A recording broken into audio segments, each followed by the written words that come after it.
नमस्कार। बहुत ही सुंदर सा प्यारा से विवाह के गाना हो गया। क्या गल देखी जा सुनी जा बताई जा कैसन बा।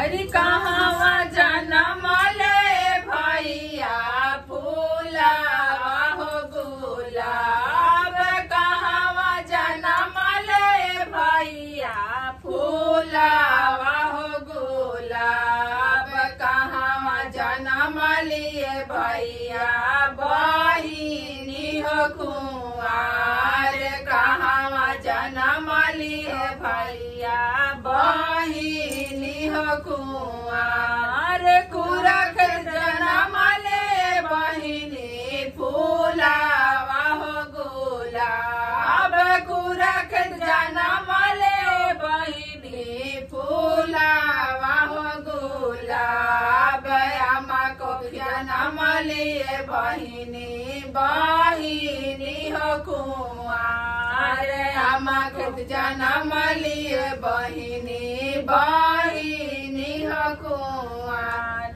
कैसे रखबे भैया फूलावा हो गुलाब, कैसे कैसे रखबे भैया फूलावा हो गुलाब, कैसे के रखबे भैया बहिनी हो कुंवार, कैसे के रखबे भैया बहिनी हो कुंवार, रे पानी छिटी रखबे बहिनी फूलावा हो गुलाब, पानी छिटी रखबे बहिनी फूलावा हो गुलाब, टोपी रखबे बहिनी बहिनी हो कुंवार, आचर टोपी रखबे बहिनी बहिनी हो कुंवार, कतनो पानी छिटबे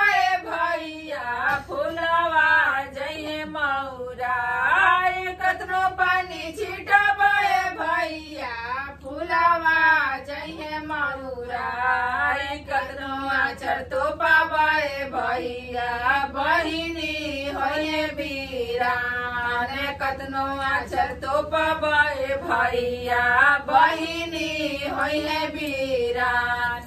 धन्यवाद। गाना कैसन लागल तो लोग बताइए कमेंट करके, और चैनल पर नया बनी जा तो सब्सक्राइब जरूर करी जा, हमने के वीडियो को लाइक करी जा, शेयर करी जा। धन्यवाद।